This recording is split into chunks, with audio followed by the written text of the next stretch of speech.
this is a spoiler. You can't You listen to know. this and not have spoilers.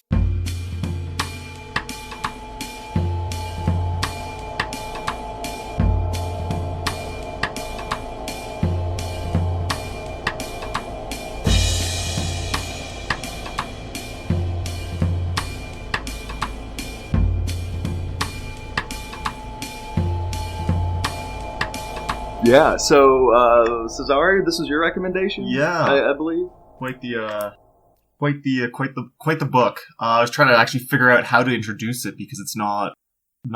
I think a part of the book is actually figuring out exactly what's going on in this plot.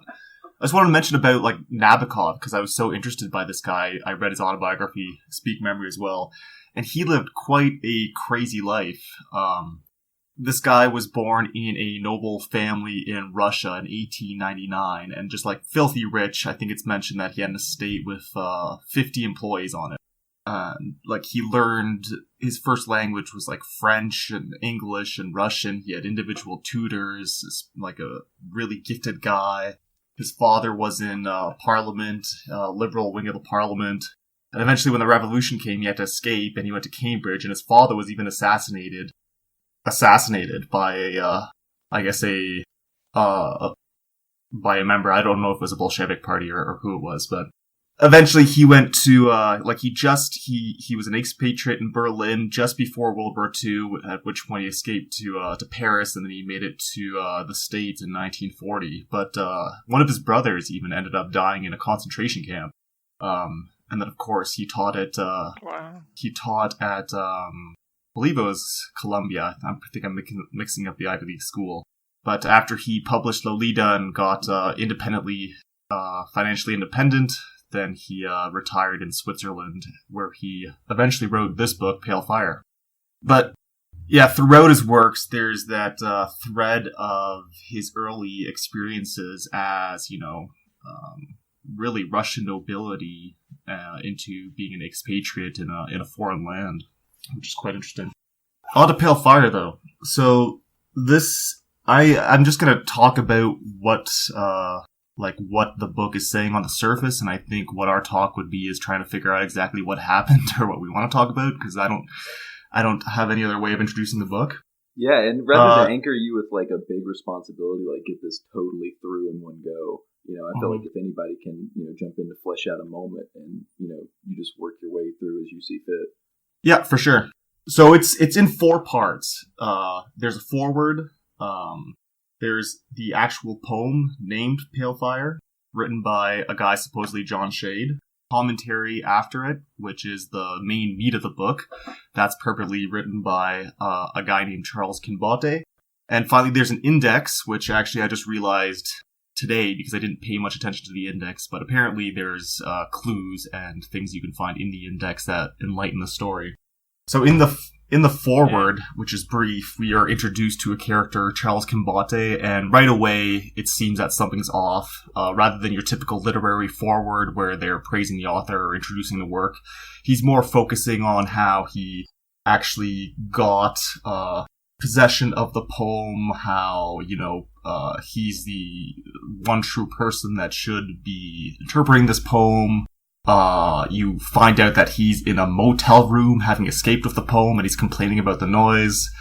And it gives other weird hints, like he has a special friendship with the author John Shade, and that apparently surpasses overt signs of friendship. On to the poem, which is 999 lines, which on its surface is John Shade exploring death, life. In the middle of the poem, line 500, you find out that his only child, who we are led to believe is somewhat maybe ugly or overweight, commits suicide because she was left hanging at a bar on a blind date. He talks about a heart attack that he had earlier, a search for meaning. He tracks down another person who had a near-death experience, thinking that they shared something in common because he remembers seeing a white fountain, and after a comically large or comically long search to find her, finds out that it was in fact a misprint and she saw a white mountain, not a white fountain.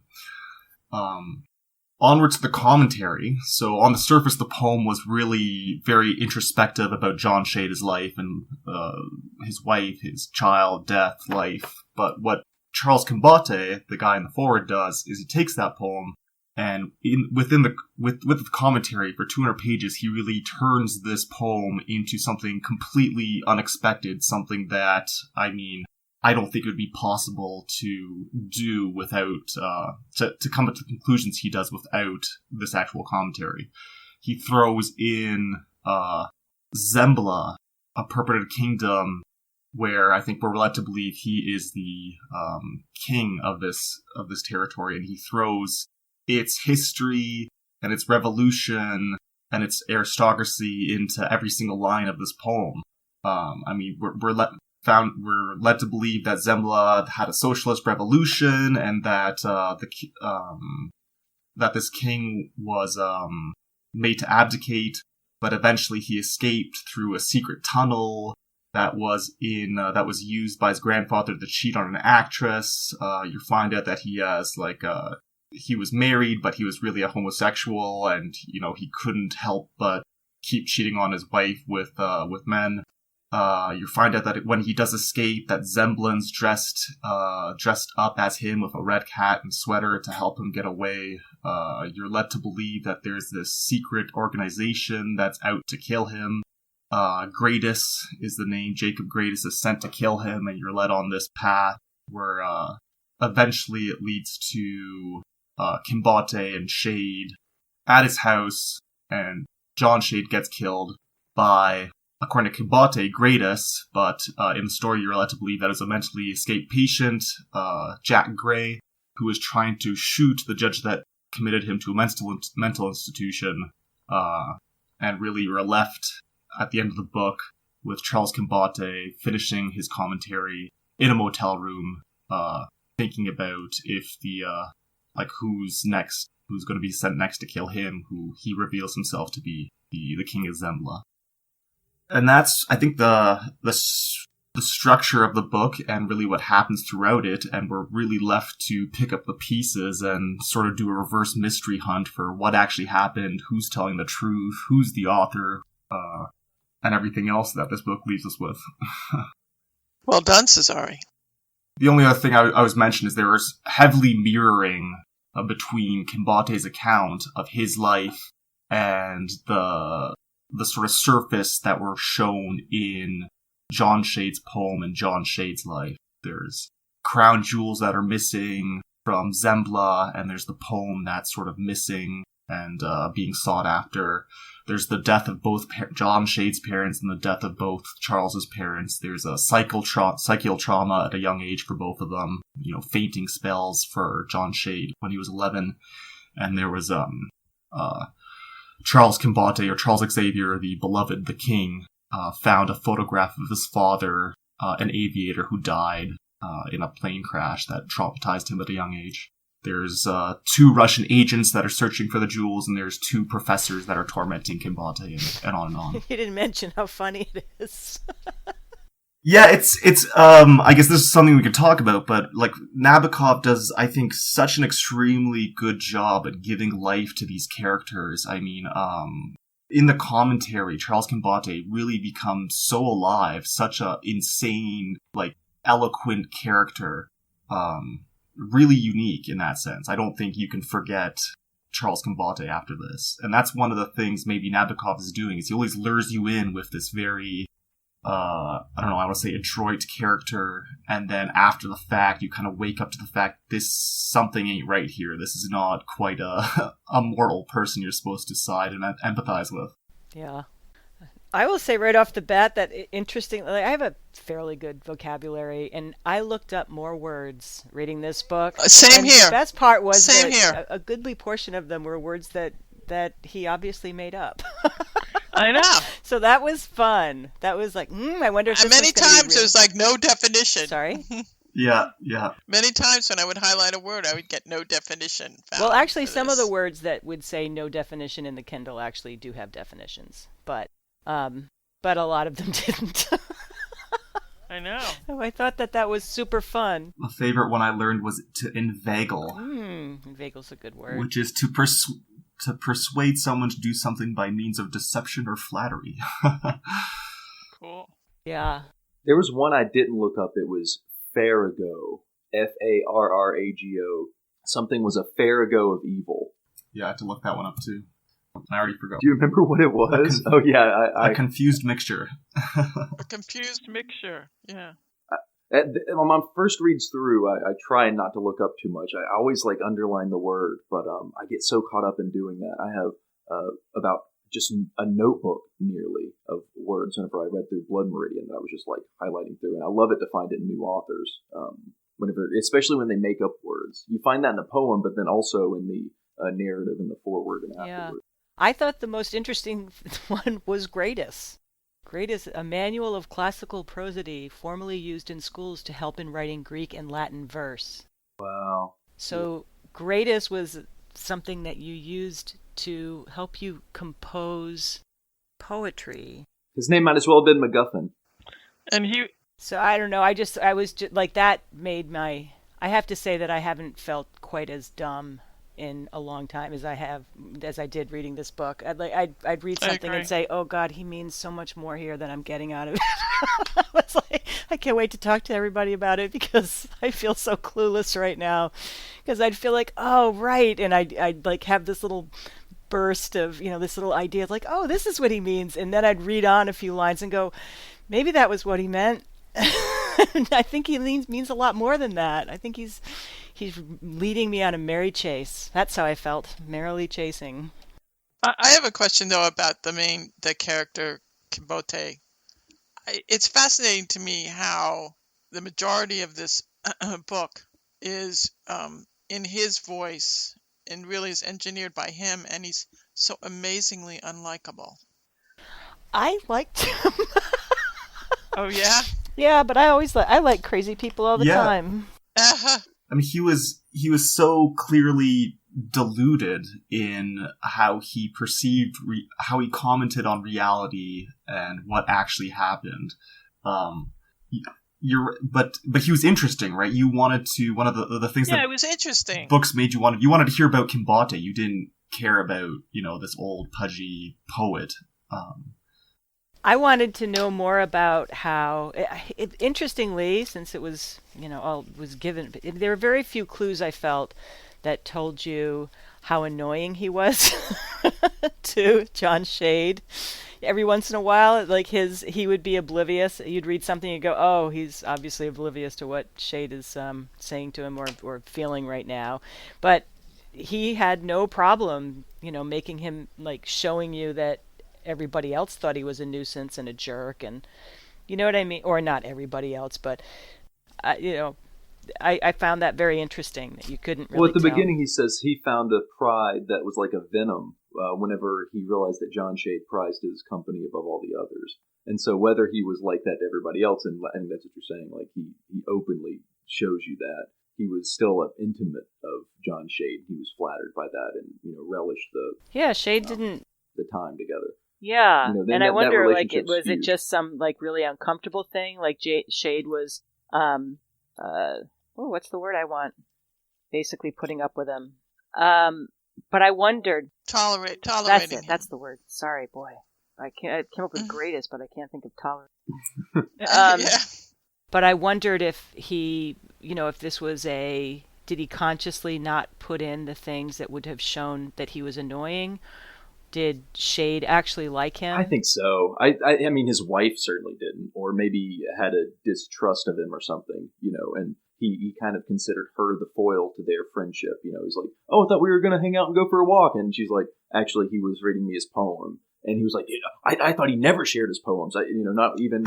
And then, goes on to talk about how, he's been feeding him all of this story of his homeland and how it's not in there. And I'm so surprised. I'm giving him all this material.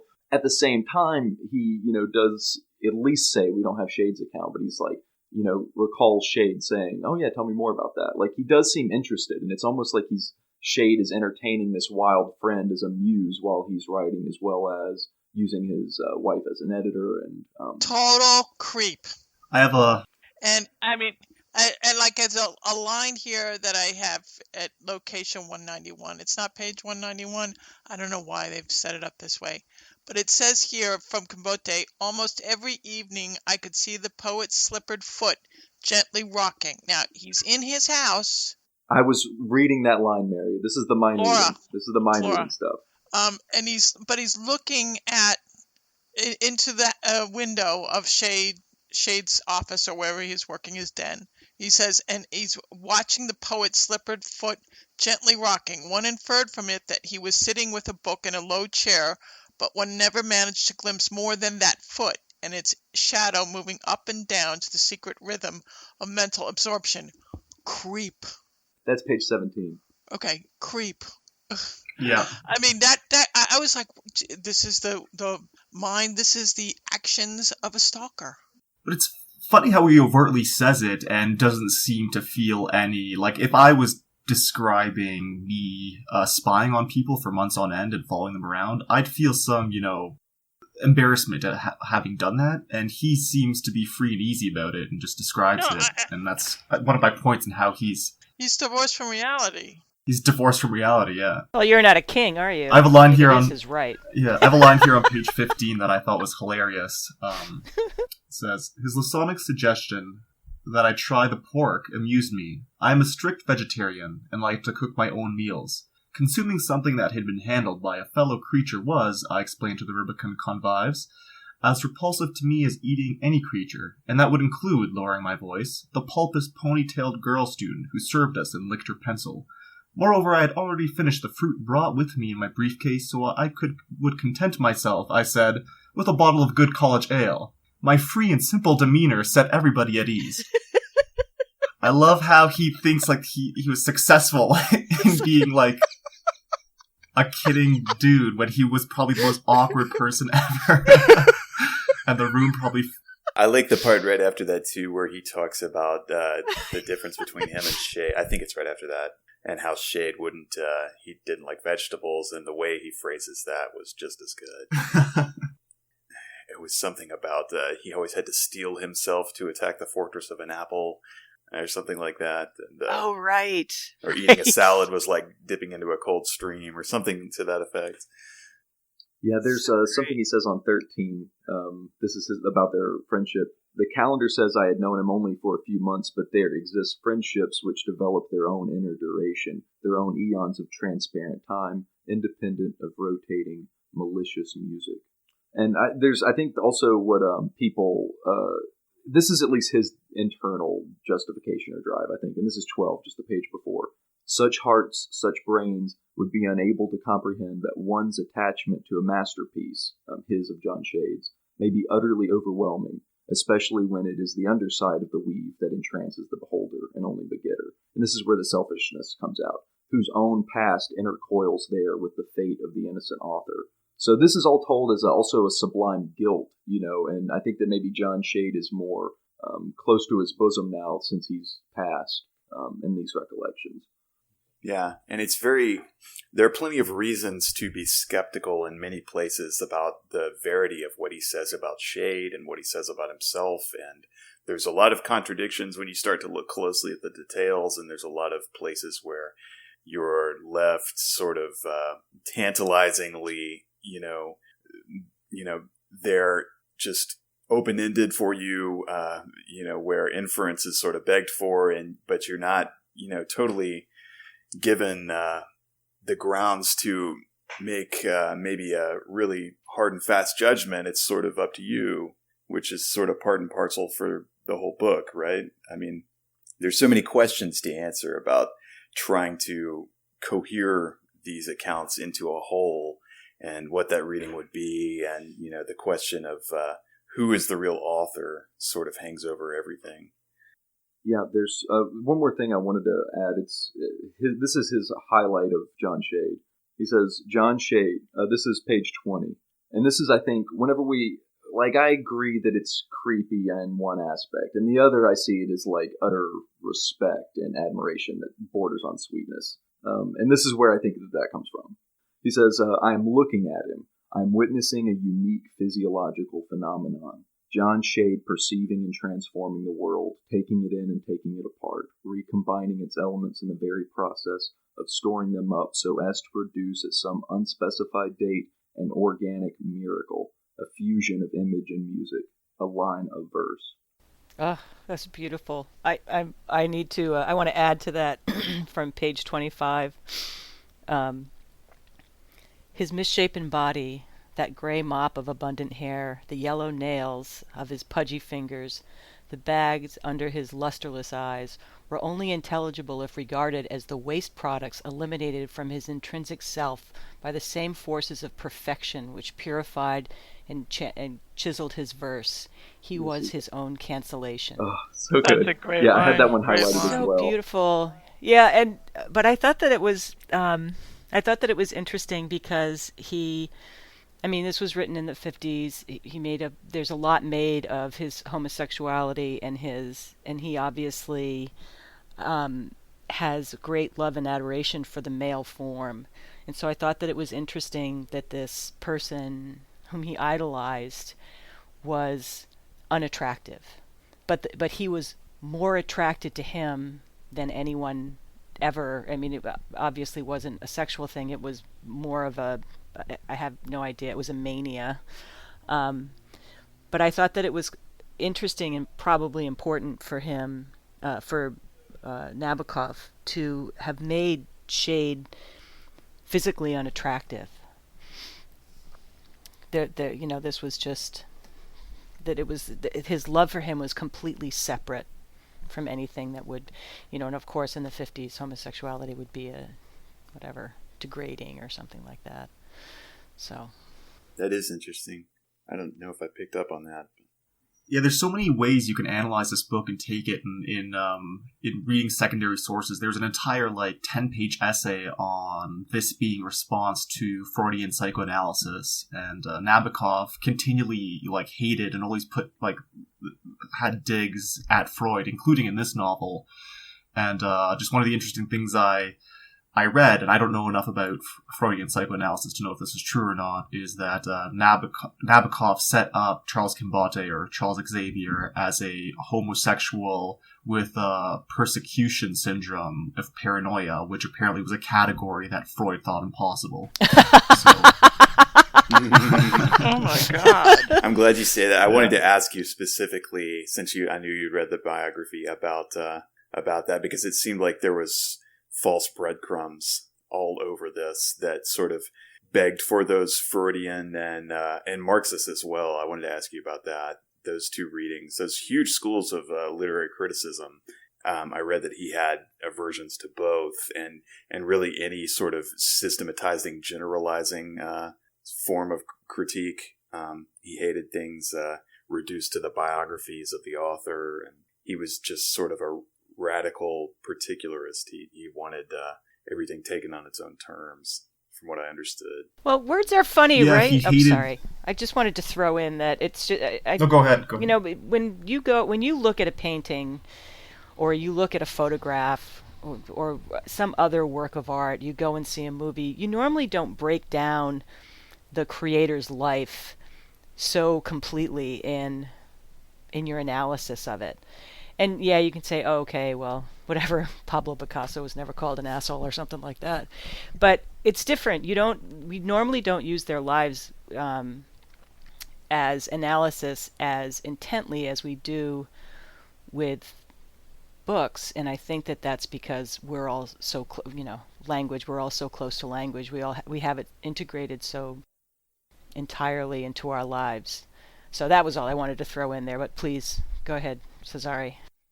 No, I think, he hated simple explanations and things being turned into easy symbols and easily digestible information. Here's a quote I have from actually Pale Fire. I don't know where it is because I got it from secondary literature.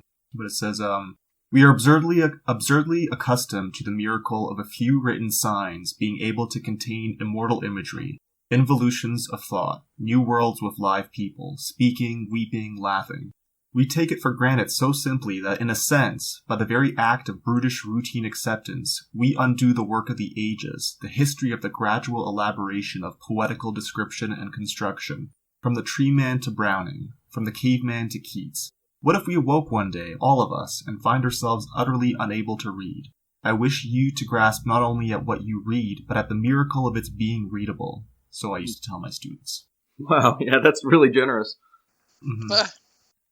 And I think like by this very book, this is not a book. I mean, you can read. I read it from front to back, and I think Nabokov expected this to be read and reread Absolutely. and read out of order, and like it's its own world. This thing, right? You can get lost into it and go from the poem to the footnotes to the back to the poem to commentary to the index. I think Cambote extorts us in the foreword to, he says that this should be read side by side with the commentary. He tells us to read the commentary first. He in fact tells us that, you know what, it'd be easier if you just bought 2 copies of the book side by side. It's true. I loved the index. I had a great time reading the index. I thought, oh my God, I loved what he chose to include. All those little moments. Well, and just before we talk about the index, there's also that little bit he says right after all that, which is that probably is not what Shade would want. He would just want you to be able to take the poem on its own. So, as with Nabokov. Yeah. So anyway, yeah, there is all this around it, which forms the full basis and the index. One of the things that I thought made it work so well, and the trick of dual authorship, or this sort of scattered narrative, I don't know how well it would have worked if the perfection in style hadn't just been so absolute. The voices of these 2 characters were so distinct and authentic, and for a Russian-born writer to have sort of mastered an American poetic voice in the way that he did with John Shade was really, really impressive to me. I read that it was there's a lot of Alexander Pope in there, but for me, it really sounded like Robert Frost a lot, who I think is mentioned at one point during the book too.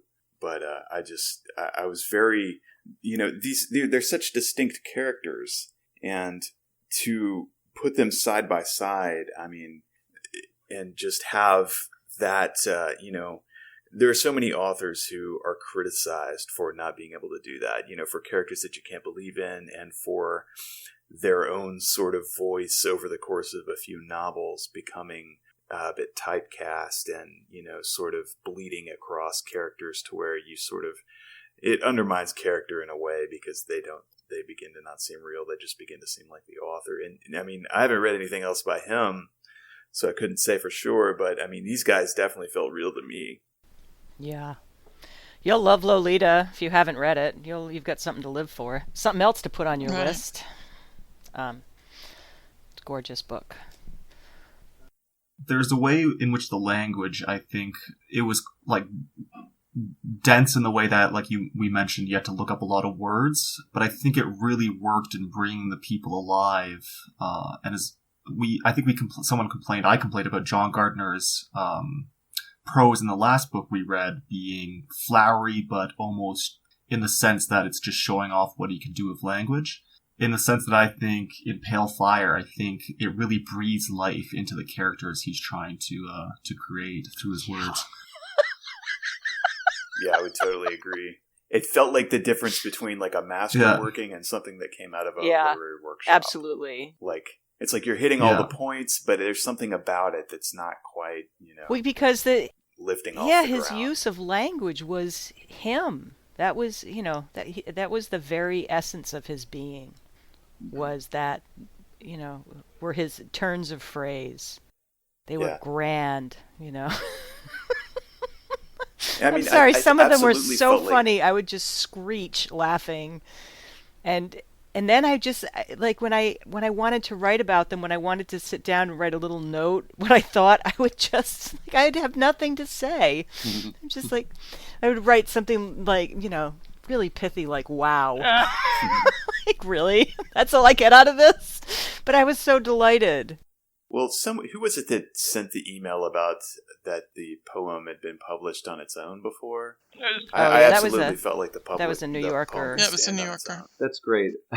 It's a New Yorker article about an old. Yeah, I guess that was 2011. But did you see the treatment that they gave it? I mean, it's incredibly No, I fancy. The Very.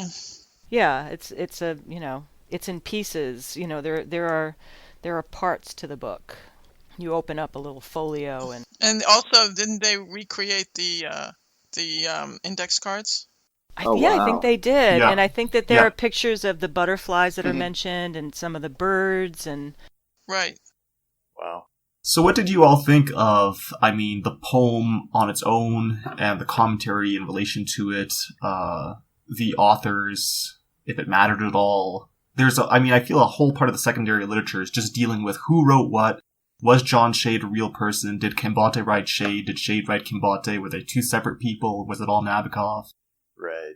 I actually had a favorite line in I actually had a part of the poem that I really liked. Which was? It's right. It's right after he makes his pun, a syllogism. Which canto? Which Oh. canto was it in? It's on page 40. I think that it's the third.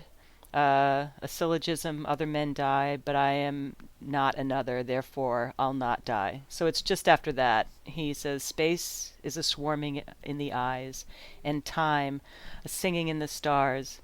In this hive I'm locked up. Yet if, prior to life, we had been able to imagine life, what mad, impossible, unutterably weird, wonderful nonsense it might have appeared. And I thought... Right. Oh, great. I've had moments in my life when I've thought that same thing. Wow, if I knew it was going to happen, maybe I wouldn't have come. Wouldn't have shown up. I might not have shown up to this party. Right. Yeah, there's We do what? in the same canto. There's this Maybe not. reflection on life and death, and there's this phrase IPH or if, and it's the lay institute of preparation for the hereafter. And then just a little bit down, it's if was a larvorium and a violet, which I didn't look it up, but I take larvorium to be like a larva, or anyway, something maybe dead. But he said a grave in reason's early spring, and yet it missed the gist of the whole thing. It missed what mostly interests the preterist. For we die every day, oblivion thrives, not on dry thigh bones, but on blood ripe lives. And that blood ripe lives. Oblivion to, yeah, I mean, right. it was just, I don't know, like amazing poetry. It's yeah, amazing. along with having an ambling character at the beginning that sounds like somebody, but to be able to pull it together and to have this range within an author is fascinating to me. As I understand it, it was I read that from his son, Dmitry Nabokov, that his father intended for the poem to be read in and of itself, like separate. Yeah, well, here, I'll make this confession. Whenever we were reading this, I was like, oh, well, it's a poem, I'll knock it out. I picked it up, and I just went through the introduction. I was like, forget that. No, I don't read the forewords. I read the poem, and then flipped to the back, and I was like, oh, wait, whoa. Okay, This is a whole thing. And then I read the foreword, and then I started getting through the notes, and I only got through about half of the notes or the commentary. Well, I mean, I remember, Mary, you mentioned that you wish you had you wanted to make like a chart of how he bounces us all over the place. This note to this note to that, see this, see that. And after a while, I don't know how everybody else felt, but after a while I was like, what the fuck am I doing? Okay. And I think that's another thing that I read too as well, that it was expected by Nabokov, or urged that it be reread, not just read linearly and then not linearly as well.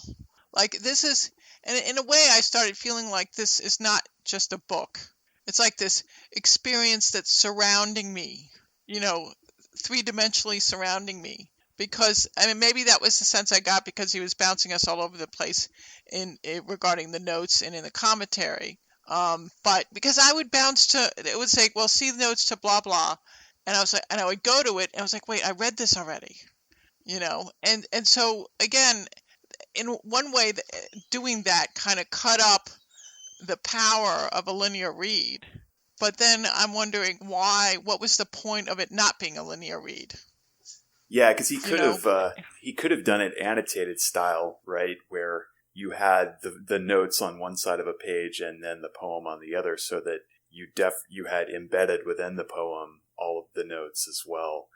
Exactly. So if we think about the intention, first of all, that from what I read, obviously, and from his son, that Nabokov expected and wanted you to read the poem alone, separate in and of itself. But then why did he introduce this mystery, this man who was obsessed with the writer of the poem? I mean, what and again, and the whole Shakespearean aspect to it, which I know you and I kind of touched on, Daniel, in email. I mean, I even read some secondary source that said this was Nabokov's, this book is Nabokov's Shakespearean play, Shakespearean effort. Yeah, that was the Observer article, right? Yeah, Mention the that? Observer article, right. I guess we might, I think we'd do well to quote what Pale Fire was taken from, and it was Timon of Athens, right? And Right. Does he discuss that in the foreword? I mean, I know it's in the play, but does Kimbote says he can't find it, but he mentions he has a copy of Timon of Athens, so he doesn't quote the passage at length, but I think it's... No, he paraphrases here. it and says that he remembers it, but he doesn't have it at hand because he's been traveling or something. Yeah, it gets... And he only had He's been fleeing again. He's fleeing. Yeah, from Comnol. It gets more complicated. Yeah, it's a Comnol translation. The Zemplin scholar who eventually urges him to teach, and he disguises himself to be a teacher. But anyways, the line is, I'll example you of thievery, the son's a thief, and with his great attraction robs the vast sea. The moon's an errant thief, and her pale fires she snatches from the sun. The sea's a thief, whose liquid surge resolves the moon into salt tears. The earth's a thief, that feeds and breeds by composture stolen. From general excrement, each thing's a thief. I love that line, by the way. I love that passage. It's brilliant. Yeah.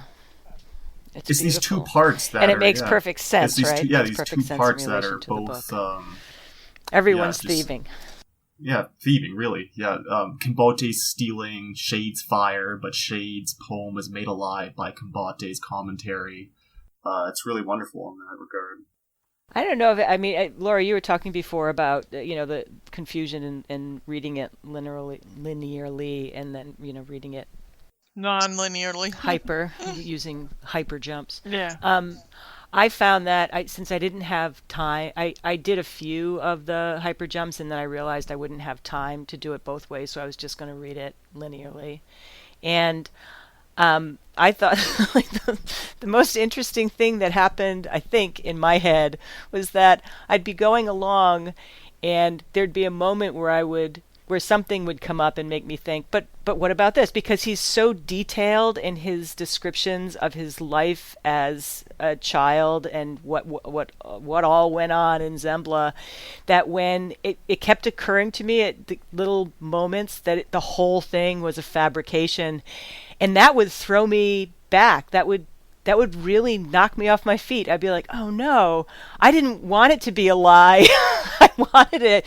And then it would make me realize, like, this is amazing writing, this is so beautiful that, number one, that Nabokov had all of those, could actually write the story about it, but that Kimbote created that world. What an amazing world to create. Like, it's yeah. I mean, even the things like the guys knocking pieces in the walls, all of that, I was shocked, like, over and over again, that this character was creating the world. Kimbote. Yeah, and then of course that Nabokov created the novel. Right. And that's why I'm still amazed at the idea of what Nabokov's goal was.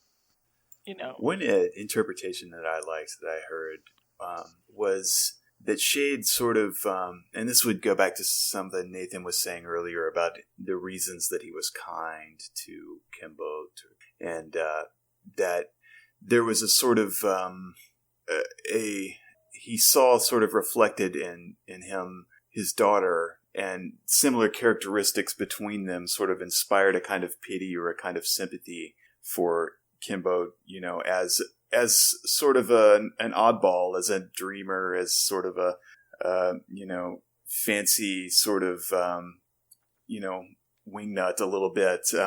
There's interesting. I didn't see that at all. I didn't think of that at all. But that's obviously that's an interesting interpretation. And guys, is it Kinbote or Kinbote? You guys have been saying Kinbote, but I'm probably wrong. But so correct me if I always pronounce everything wrong. So I'm just mimicking the audiobook guy. No, you just pronounce things Canadian. I was just curious listening to you. Were you finished? Well, I was just going to read this little bit from the poem about the character of Hazel Shade. Right. There's just a couple lines. It says, she had strange fears, strange fantasies, strange force of character, as when she spent 3 nights investigating certain sounds and lights in an old barn. She twisted words, pot, top, spider, red dips, and powder was red wop. She called you a didactic katydid, and hardly smiled ever, and when she did, it was a sign of pain. She'd criticize ferociously our projects, and with eyes expressionless sit on her tumbled bed, spreading her swollen feet, scratching her head. And he goes on, and that's specifically that she hardly ever smiled, and when she did, it was a sign of pain. I didn't really pick up on you're sort of overwhelmed by the Kimbote's fancy fantasies and his digressions and tangents at first, and I didn't pick up on the suffering quite so much. But there's definitely sort of this underlayer of his suffering, I think, that comes out after a while. You mean because he pinpoints Hazel's suffering? Yeah, maybe that's something Shade recognized in him. Kimbote's notes definitely sort of betray little bits here and there that say he's in pain. He's suffering a bit. There's the line at the very end where he just says, I mean, he's going through his commentary, and you kind of forget that this is a man writing in a hotel, like hiding from everybody, and he just says, "Dear Jesus, do something," out of nowhere, and it's such a smack in the face that reminds you that Kimbote is just a suffering being, like you mentioned. I think at the beginning he complains about the noise once, that he's in a motel and it's noisy out of nowhere, and then I thought that very first bit in the foreword where he just left turns into "damn that music." That was as effective as any enjambment I've ever read in a poem. I did wonder when he was writing about Hazel. I thought about the idea of poetry being, your poem, whatever it is that you're writing, being your child, and the kind of pain that also, anything that you create causes you suffering, right? At some point or another, at least. And it brought to mind Frankenstein a little bit. That, I mean, there's a lot more pathos in this with the daughter. It's so heart-wrenching that she is just so miserable, and that they have so much pain for her. But I also thought about, took a step back and thought, okay, well, here's a poet, and he's got something to say about that, about his creation. You mean Shade? Yeah, whoever's writing the poem. Yeah, well, then that goes to the question which we can sort of discuss about who, in fact, wrote this, because there's been a lot of debate over this over the years, right? And I know some of it came up in some of the secondary stuff that I emailed everybody, but I mean, the question of, the idea of that it's one voice actually, and that Kimbote is Shade and Shade is Kimbote is kind of stupid. So I think that was thrown out. But then there was the consideration that, what's her name? Hazel, the ghost of Hazel, wrote this. I mean, that came up with an idea. I think that was a recent idea. I mean, I think this is something that everybody has struggled with since he wrote this and this was published. That who wrote this, the poem, and who wrote the commentary, but also why? What is the goal of making this the way it is, structuring this the way, not only structuring it the way it is, but some of the language, obviously, in the story. I'm sorry, I hate to say this, but I really can't stand this Kimbote guy. So I have Go ahead.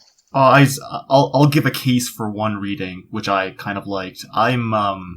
I really didn't care for I was surprised that the main thrust of like the secondary literature I was reading dealt on the problem of who said what, which to me, it didn't interest me if Kimbate was a real person or not, or if it was Shade writing everything. But I was interested in the reading that it was in fact Shade that not only wrote the poem, but invented Kimbate and the commentary. And it revolved around the idea of him trying to make sense of his sort of drab, unextraordinary life, being, a pudgy poet, not quite on par with Robert Frost, having to deal with his daughter's death, not being able to get through that in the way he'd expect through his poetry. He can't make sense of it. So what he does is he gets out of the bounds of his normal life, being, this drab poet married to the same woman for 40 years, and he invents this extraordinary character, Kimbate, an exile, homosexual proclivities, sleeping around, incredibly elegant. Someone trying to come kill him.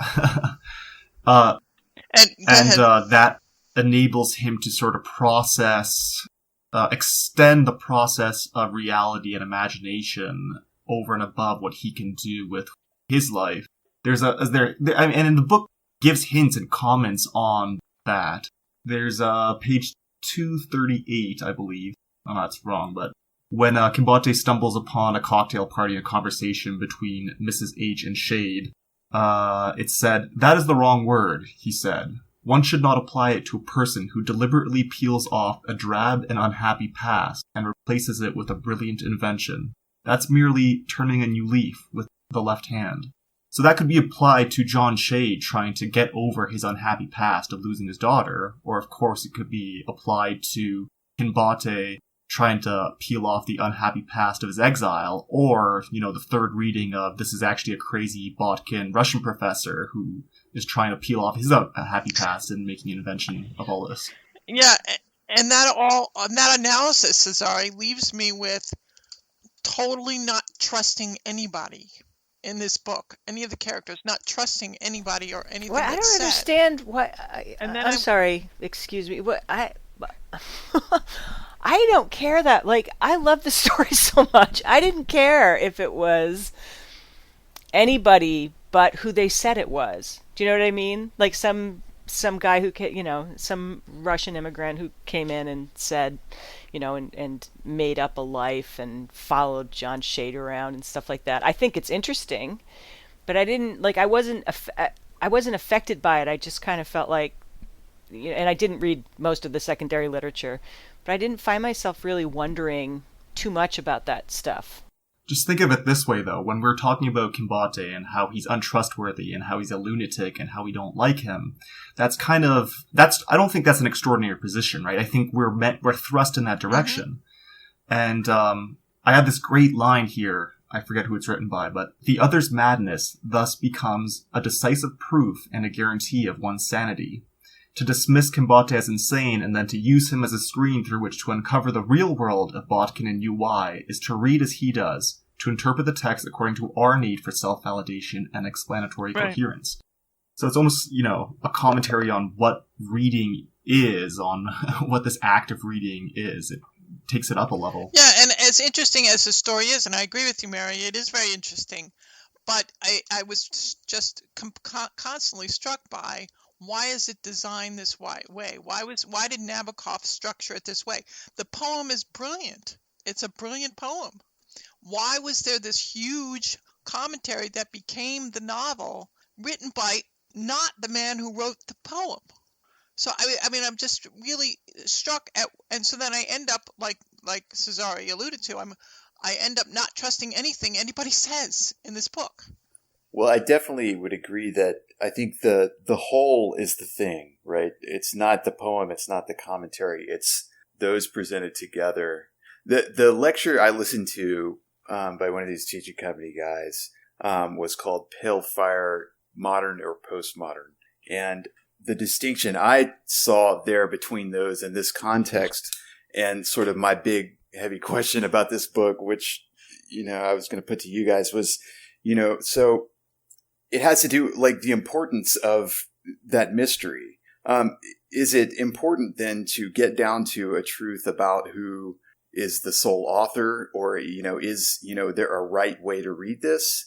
Or is it a matter of sort of, like Mary was saying, exploring the different narratives or the different perspectives and just taking each on its own, and sort of, the journey is the thing? And I see interesting things in both views of it, because on the one hand, I kind of feel like, in order to get the thrust, the motivation to investigate, I have to sort of think that there's a truth there to get to.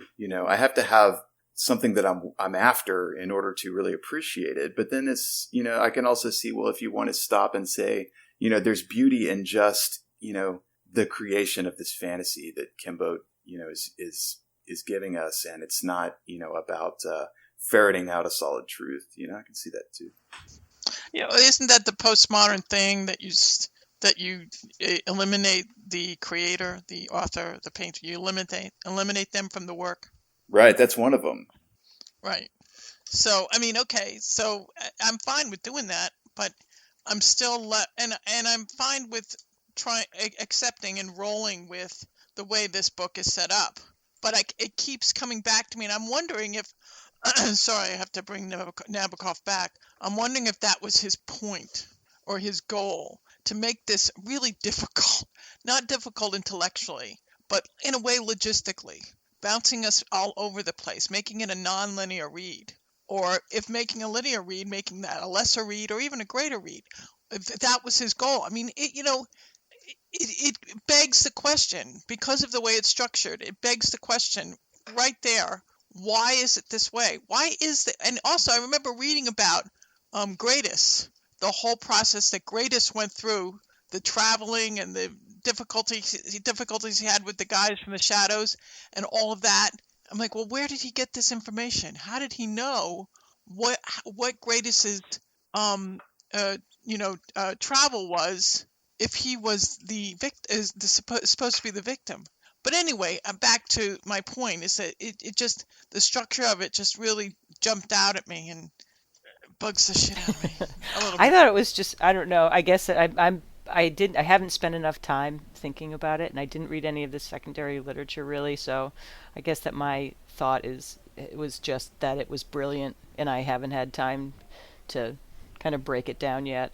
But I didn't, and maybe it's because I haven't taken the time. It didn't bother me. It didn't bother me that it was. You read it linearly? Did read it, more or less, yeah.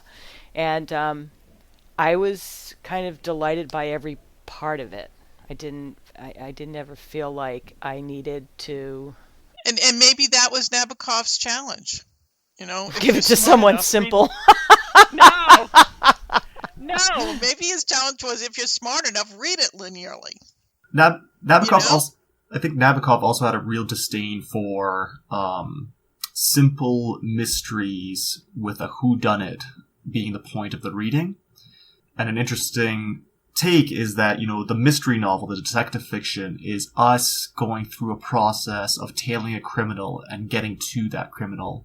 Whereas this reverses the role. What Pale Fire does is it immediately shows us the criminal, and the entire book is a process of the criminal, Gradus, coming to us, right? Coming to John Shade and Kimbote and eventually killing one.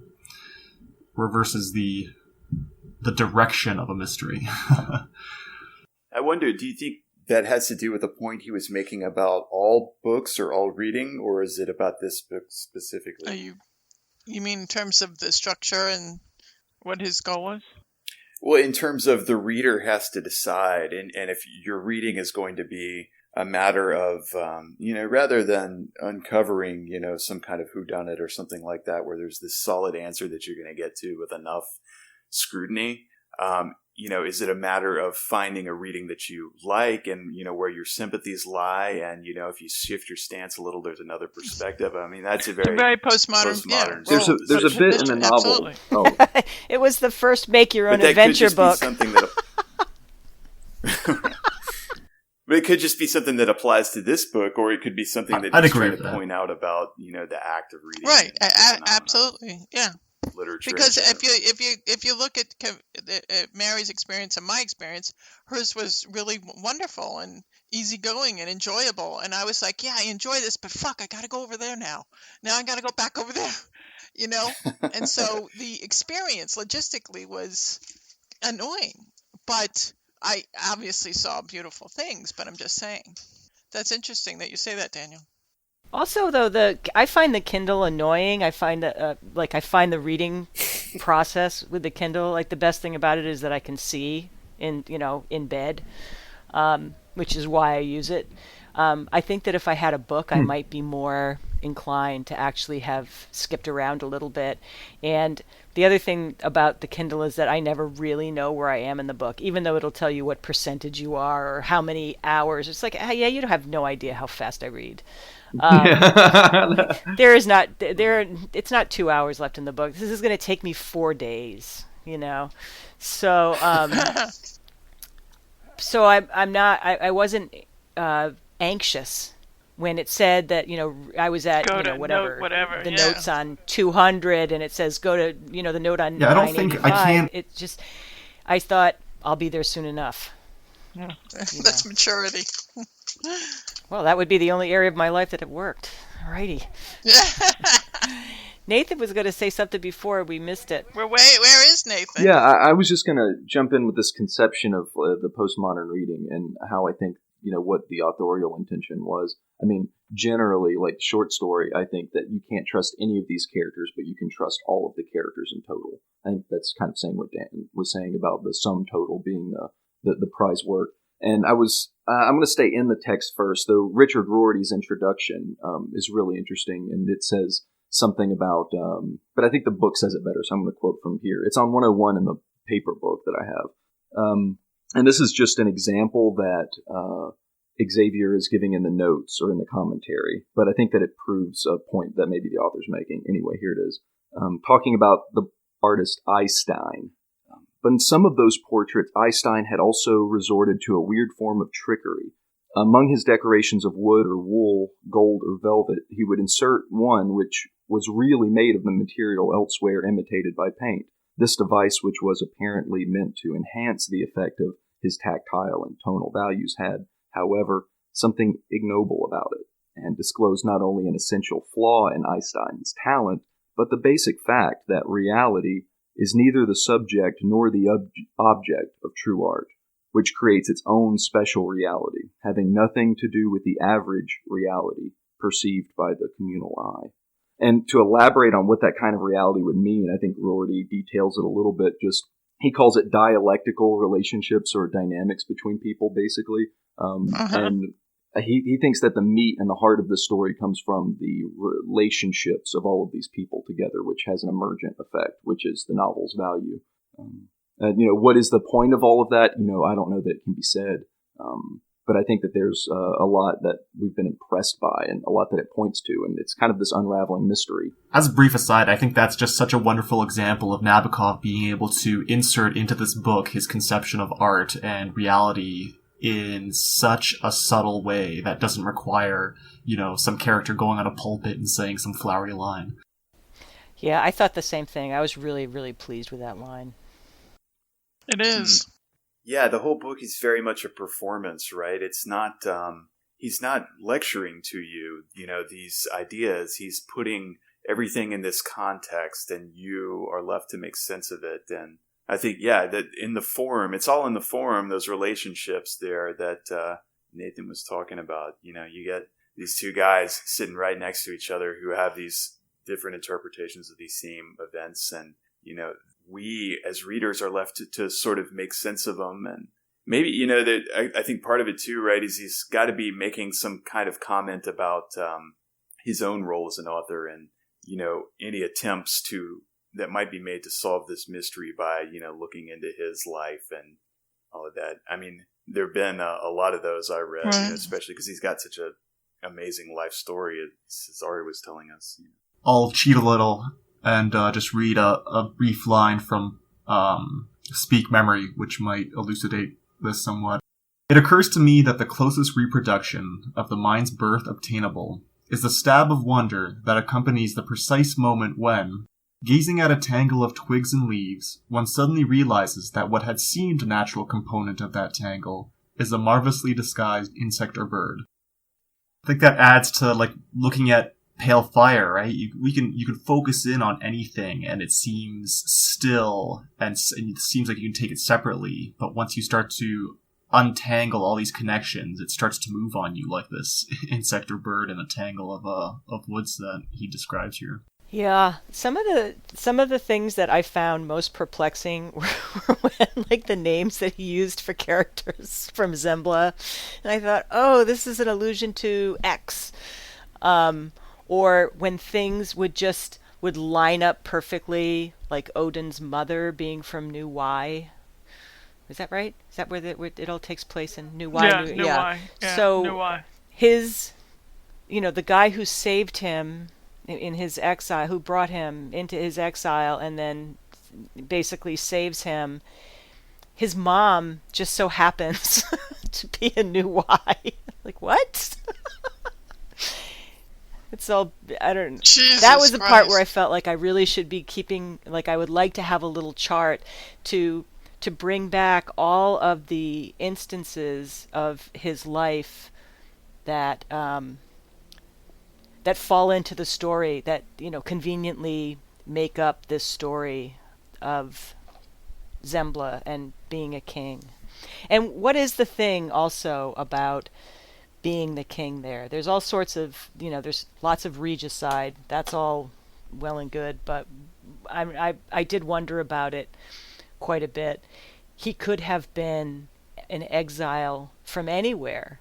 Why did he make himself a king?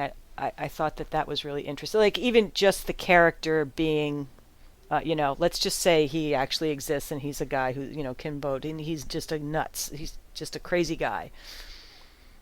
Now, it's true that crazy people do often, I worked in an office, in a dental office when I was much younger, and someone came in and showed me his ID one time, and he had given himself the name Ubiquitous God. And when I told him that his name was redundant, he looked at me like I was crazy. But anyway, hey, Yubi. But anyway, I was kind of fascinated by that. He's religious.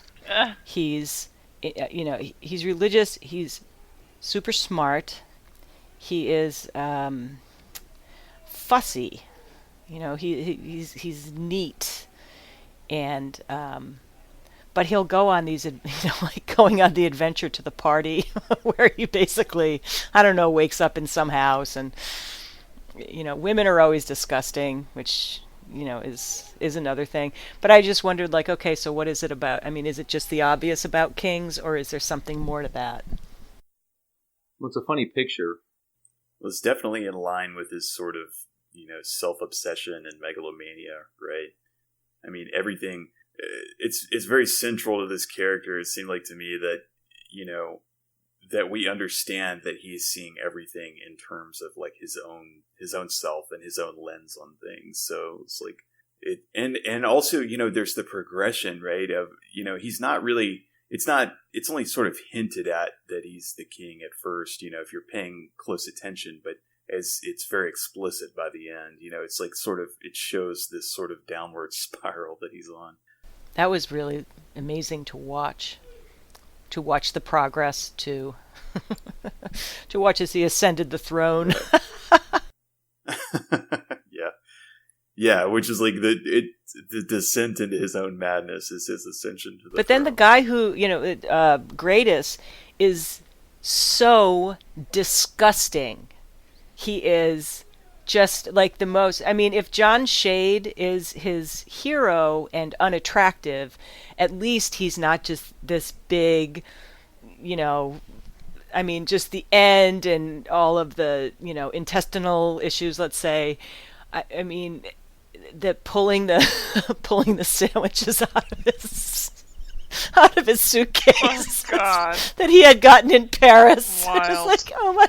It was like something that was close to ham. He said, "It was like, oh Jesus, what's close to ham that isn't ham?" I'm like, it's so disgusting. So everything about him was, he was stupid. He was very unfashionable. He was he had no awareness. He wasn't interested. He made a big point of telling us about that he wasn't interested in the world. He read all the time, though. And so I found that interesting too. It's like, ooh, okay, so we're all readers, but we're not really interested in the world. In the world. So yeah, the ignorant reader. I don't know. We should say more about Greatest because he is a pretty fascinating character. So I think in his youth they mentioned he decided that he was going to beat up a local kid who won a motorcycle, but then he just like fell asleep and the guy got away scot-free. No, the guy got away, but he also beat the shit out of the other two guys. Right? Oh yeah. Oh, Jesus Christ. And then he got married, but his wife died, so he lived in sin with his mother-in-law, and then eventually tried to... His mother-in-law! Right, who then had to be put into a... Oh, right? And then he tried to... And then later... castrate but himself, later he yeah. pulls out something. Oh God, yeah, sorry. Yeah. I was just going to say about the mother-in-law. He had kept something of the mother-in-law's. He had like a glass eye he had made for her or something. Something weird like that, yeah.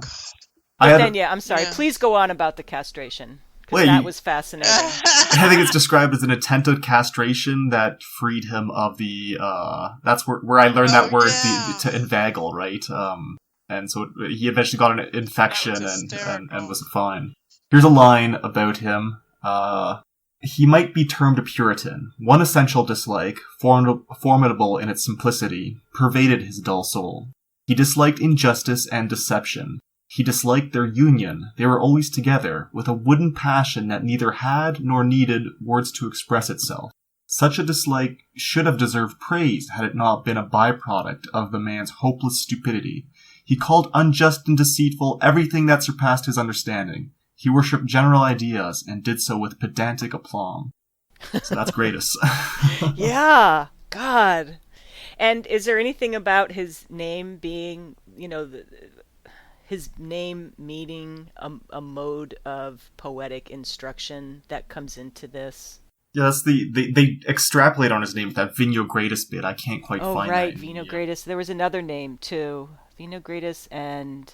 It's like Gradiaccio or something that you could abbreviate to get Greatest. Yeah. And then later on, he's John Gray and Jean de... He also has a French name for him, right? I should just look in the There's also a wonderful... I'm sure it's in there. There's a wonderful part that I can't find. That index. If someone has it highlighted, I'd want to hear it. It's the part where they mention that, Greatest was the kind of guy that wasn't meant to kill anyone important. I think he mentioned he shouldn't point his pea shooter at anyone because he'll mess it up. Yeah. He's always just fumbling things. And of course, at the end, Well, didn't they tell him at one point to not do it when he was in Paris? Didn't he get a call and was told? Well, not to do it? he had fucked up, and so they said, "Ugh, just stop." Right. And was it Paris? I think that he had gone somewhere, or was it Nice? Yeah, they're trying. He wasn't supposed. They're trying to have a hidden, use coded messages, but both parties were so stupid that they got two different things out of it. One party thought they were telling him not to do it, and he thought that it meant to take salmon back to Austria or something like that. Right. I mean, that part was very funny. That part was very God, what's the word? It was slapstick. It was Three Stooges. It's kind of like Fargo, these. Yeah, right here at his hotel. Oh, no, I was just going to say the kind of the beastie characters that come out. The really seedy fellas. They usually have some kind of all these quirks are just really interesting they're not like smooth, slick professional hitmen or something. They're just vile characters, and all that was interesting to me. I just want to throw this one out there about since we're on Greatest, and he had been in the library and visited the washroom a number of times, and was obviously just a mess, sweating. Just the image of this man in my mind with his wrinkled suit, and I'm sure he stinks at this point. And anyway, he says that he was still groaning and grinding his dentures when he and his briefcase reoffended the sun.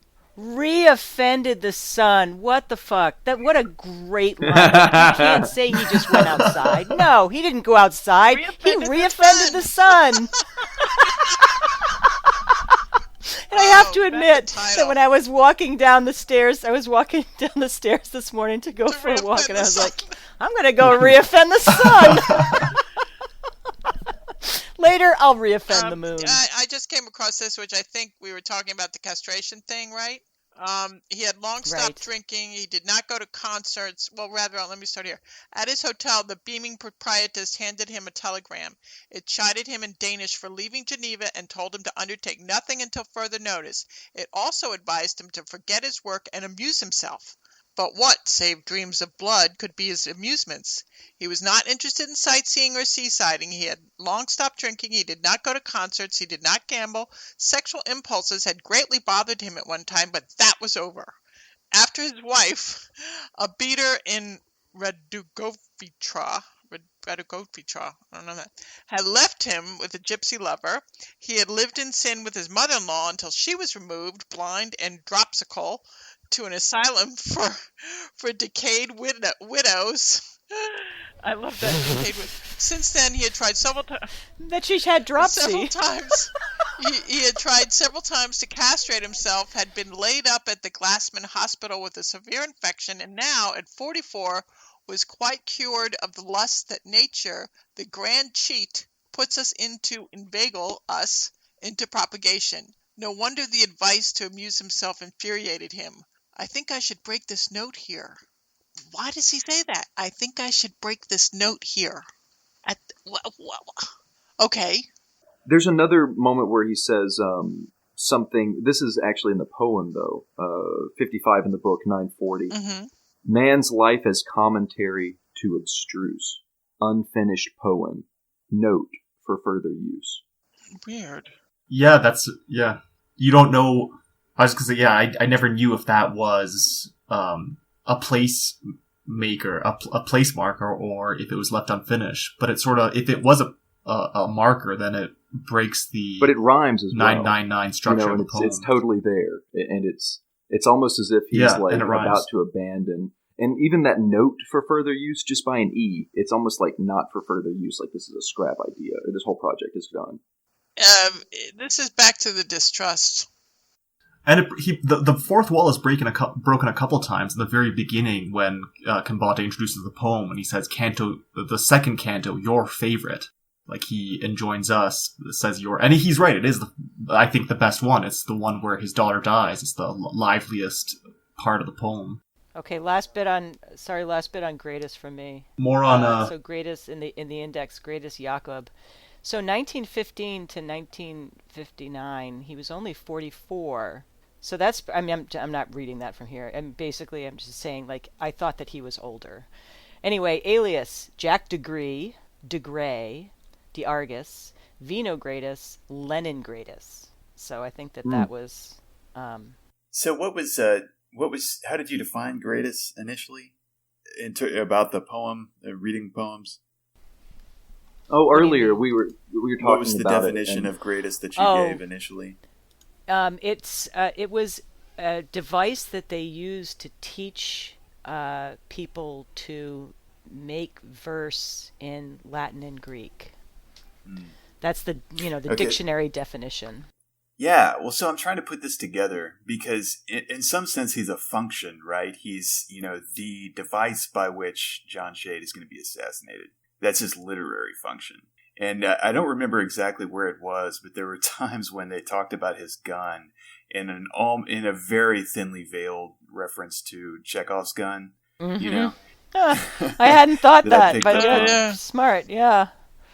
And I wonder if him not being able to amuse himself has something to do, if Nabokov is saying something about interpretation there and about the way that we might read some of this, in that, if we think about Greatest as a function and that, he's got one ultimate mission in this book, and that's to pull off this thing of killing John Shade, for Kinbote anyway, then everything else that he might do is sort of, sidelined, right? If you think about him as a function rather than a character. And so I'm wondering if like some of that is like kind of poking fun at that way of thinking of him just as a literary advice, and talking about, well, what might he do in the meantime when he's all through this book, having to do something, just waiting to perform this one act. He's because he's so inept as well. Oh, no. I'll read just a last line out of Gratus. Oh, surely, Gratus is active, capable, helpful, often indispensable. At the foot of the scaffold on a raw and grey morning, it is Gratus who sweeps the night's powder snow off the narrow steps. But his long, leathery face will not be the last one the man who must mount those steps is to see in the world. And all this is as it should be. The world needs Gratus, but Gratus should not kill kings. Gratus should never provoke God. Gratus should not aim his pea-shooter at people, even in dreams, because if he does, a pair of colossally thick, abnormally hairy arms will hug him from behind and squeeze, squeeze, squeeze. Wow. I'm glad they're here. Yeah. Oh my god. Yeah, I think there's something there. I'm not exactly sure what it is, but I think he's saying something. Yeah, that sounds like the early origin of this guy. Like, that's his kind of, that's maybe like a trauma that he's, I don't know, like, where does the killer come from? Like, what's that moment? And what's their life like? And I think that fear and dream of hairy arms, that's so specific. Just squeezing the life out of you. Well, it tells you, too, that he's, he may be playing a part, he may be, function, but he's also a person. Every character is also a person, and if we want to just skip over their motivations and view them in this sort of instrumental way, then we're sort of deliberately avoiding, this deeper story that's just right there waiting to be discovered. Yeah, totally. And, I joked earlier that, this guy's basically a MacGuffin, or that's what the name would mean too. If it was a way to get you to tell the story, right? Like a guy that's coming to kill you. Okay, that's gonna inspire it. Think about him. He's coming. You know what I mean? That's the tension. But there really is something there with that character, and I think that whenever people do that, it would be easy to say, oh, okay, well, it's a literary device name. I got it, and then stop looking further. But whenever you do, you get interesting revelations about them, and you realize that there's something true about their own life, and it's not just a device. Yeah, that's great.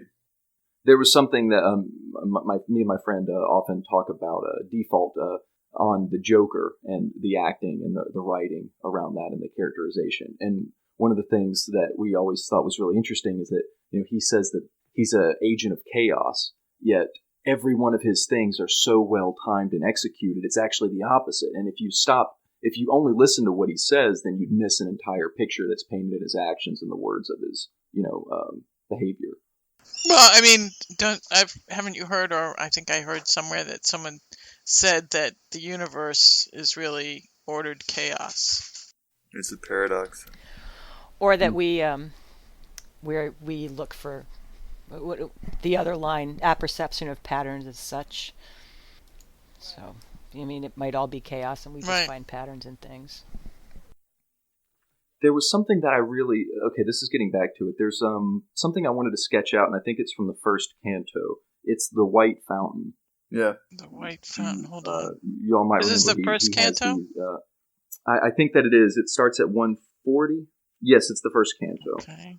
And let me just I'm gonna jump around because I have the sections marked out. But anyway, here it is on 29 starting. This is at 150. Wait, what line is it? Line 140? 150. 140, yeah, down there at the bottom. There was a sudden sunburst in my head. Do you have a page number? Yes, 29. Oh, okay, thanks. 29 at 140. And I'll give you the numbers again as I jump forward. But there was a sudden sunburst in my head, and then black night. That blackness was sublime. I felt distributed through space and time, once upon a mountain top, one hand, under the pebbles of a painting strand, one ear in Italy, one eye in Spain, in caves my blood, and in the stars my brain. There were dull throbs in my Triassic, green, optical spots in upper Plasticine, an icy shiver down my Stone Age, Altamars in my funny bone. Age of Stone. Anyway, messed up the rhyme. But going forward on 47, it picks up at 700. He says, a sun of rubber was convulsed and set, and blood-black nothingness began to spin. A system of cells interlinked within, cells interlinked within cells interlinked within one stem, and dreadfully distinct against the dark, a tall white fountain played. And then on 49, at 765. Our fountain was a signpost and a mark, objectively enduring in the dark, strong as a bone, substantial as a tooth, and almost vulgar in its robust truth. And then he says there's a bit more through the canto that I'll just paraphrase, where he talks about hearing someone else's dream, and that they had, in their dream of dying on the table at a hospital, seen a white fountain. This was the report. And so he goes to find this person and looks them up and asks them if they remembered anything. And the person loves their work, loves John Shade's work as a poet. And so he's having a hard time talking about this deeply personal experience that he's had in his dream, and thinking that it's an objective dream reality, that it's actually a place. And she eventually says, "Oh yeah, that was all the things I said was true, except for one thing. It was I said mountain." Right, it was a mispronunciation. And then he's like, "Well, fuck. I really thought that I was onto something." And then he realizes that was the trick. That it was better that it wasn't actually the same thing, but it was the variance that actually said that there was something there, that it was a white fountain and a white mountain, and that there was a mix-up at all between these consciousnesses. And he thinks that he hits on something. And that is, I think, this faint hope that he carries throughout the second and third, and even the fourth canto at the end, where he finishes by saying that he hopes that, time will be redistributed and his darling is still alive somehow, and, he may see her again. Yeah. All that meaning just came from a simple mistake. And yet, when he ran with it, there was so much there.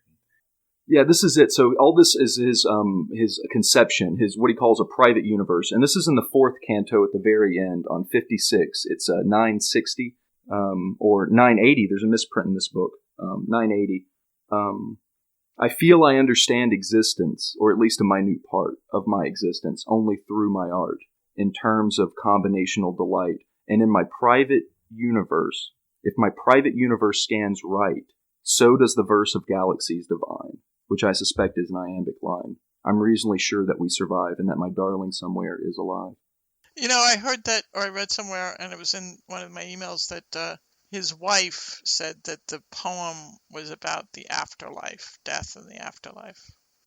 And that's what I think the White Fountain is getting at. I think it's this other reality that is also, if you can believe in it, kind of the truth that this whole thing is speaking about. When they talk about the dialectics of things, it may not be true, but it hints at something. And it's especially that first canto, what he went through, thinking that there was, oh my God, there's really ghosts. Someone really saw a ghost. And it's like, no, it wasn't really the same thing. But the difference told the truth, that there was inner subjectivity, I suppose. Maybe an inner subjective truth. Right. And is it any less true than, No. Right. Though the poem ends a little differently, though it ends a little bit hopefully on 990, and I won't read it here, but he says, he's going to put his poems back up on the shelf, and that would be a quaint little ending. But it's not bedtime yet. And he has this moment looking out the window, and he sees someone with an empty wheelbarrow trundling up the lane. And that's what we're left with, really, is this kind of lingering horizontal search at the end of a vertical search, I believe, going back to the moviegoer. And just to bring up a lot of other things that we've read, there's also the Grand Inquisitor is in here, All is Allowed. There's also From the Fall, A Hero of Our Time. That's quoted on 68. He cites a lot of things, and a lot of Shakespeare, and a lot of... He even cited the Yankees, right? I think, right? It's amazing the amount of things that he brings up. Browning. Yeah, the Yankees in Boston ticket, he describes it as some sort of sporting event, or he's so out of touch with Americana, right? Yeah. Oh my God, Aunt Maud's scrapbook. His description of Aunt Maud's scrapbook is so funny. That made me laugh the hardest. Oh, jeez. Well, should we get down to final thoughts and maybe the best lines? Well, favorite lines? Mm-hmm. Let me see. Does anybody have any final thoughts, though, just before? I know we've kind of went around the bend just now, but maybe there's a last thing that's absolutely necessary. We've gone around the bend. Going alphabetical? Again. Oh, that's a good convention. Yeah. Especially that'll work. Okay, great. Oh, that means me then. Oh. DC, yeah, I'm real smart. Should have proposed reverse alphabetical, but next time.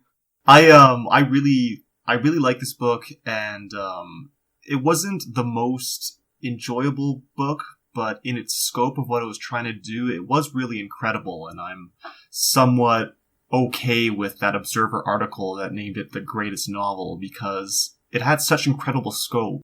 It let us feel compassion with a character while at the same time, feeling repulsed by feeling some, for wanting to hear the eviler character Kimbate's story.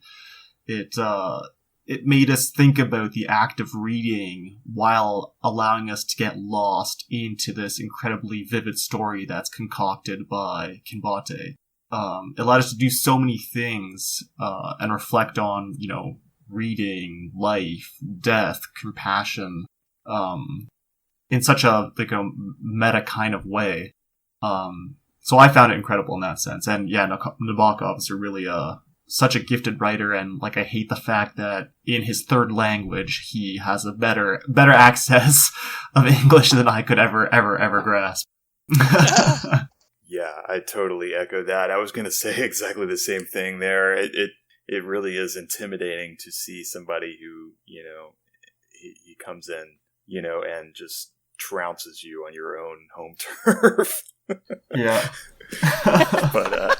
But hey, that's what I was talking to a guy that I work with, and I work for, and he was, we were talking about Hemingway and stuff, and he was saying how much he likes Hemingway because he likes plain language, and it's really nice to just read a writer who talks to you straightforward, and I agree with that. But also, I go to literature, I think, for to see the master's work. I like to see people who really can just go wild and give me fireworks, and Nabokov definitely did that in this book. I mean, the architecture of the form, the symmetry between the content and the style and the form. I mean, it was all just so intricate, and it gave you a sort of three-dimensional playground in which to chase down all of the loose ends, and like Cesare said, I think the sympathy that we're led to sort of cultivate for Kimbo, it's maybe not right there immediately. He's sort of repulsive and he's creepy, and he's you're not really off the bat led to really want to sympathize with him. You're sort of aghast, but I think you are trained to sort of by this book if you're willing to read it a little bit more rigorously. And maybe that's part of what he was trying to do. I was impressed by that because I think that just by necessity, if literature is going to survive, it's got to. I mean, it takes more work than television. It takes more work than movies. It takes more work than most forms of passive entertainment these days. And so I think at the same time that it asks us to do the work to chase down what it has to offer, it's got to at the same time sort of hold that carrot out and make us chase that. And this book definitely did that for me. So I was impressed by that. Am I next? Yes. I'm not good with the alphabet. Anyway, I imagine myself sitting there with Nabokov and looking at him and going, looking at him, trying to figure out what he was doing here, because I brought up obviously a lot of the complicating aspects of the structure of the book, and I can just see him if I asked him and said, what the fuck are you doing here? He would just look at me and smile. And I think the reason why he would do that is because he wants me to struggle. That's my thought. Like when I read that his wife said that the poem is about the afterlife, it's about death, and this whole sort of discussion about the death of Hazel in the poem. Yeah, I never really got in touch with Hazel. But as I say, I imagine myself sitting with Nabokov trying to figure out from him what the point, why he did it this way, because the poem stands alone and it's brilliant. And then there's this commentary, which is essentially the novel, and it's by this man who is a creep, and that is indicated by him watching John Shade from across the street and other things he said about John Shade. That concerned me. It's not, to me, it's not just a matter of being in love with him or in love with his work. It just got a little too creepy. But that said, it's a brilliant book, and it's obviously he's a brilliant writer, and I'm thrilled to have read it. But again, I just wonder if the challenge that Nabokov put to me as the reader, he's saying, it's kind of like he wants me to suffer. He wants me, yeah, that's how I felt. I felt you want me to suffer. And in a way, that's right. If you think about it, if you look at a Picasso painting, you look at a Van Gogh, you look at some amazing painting, the painter wants you to suffer. He wants you to fucking feel. You know what I'm saying? Not just go, oh, I'm so happy, I'm so relaxed, this puts me at peace. He wants you to feel, and in order to feel, you have to suffer. So I think that's what his goal was here, and I think he does a brilliant job of it, and it's just brilliant. And I mean, and I've read, and I know I emailed this to you guys too, but I mean, pretty much a lot of the secondary sources I read, the discussions from the Nabokov scholars and stuff, have all said they feel this is his greatest work, if not the greatest novel of the 20th century, along with Ulysses. And so, I mean, think about why they say that. I mean, it's fascinating. But anyway, yeah, I suffered, and I'm glad I did. I didn't suffer, I'm sorry to say, Okay. which makes me think that I just wasn't paying attention. I felt I never, almost never, because I'm going to right now use the word genius, but when I was reading it, I thought, dear Lord, I am in the presence of a genius. And I felt like it was just an amazing ride. And I've been really busy lately, and I didn't have enough, I felt like I didn't have enough of myself to put into it to go all the places that you guys all obviously went.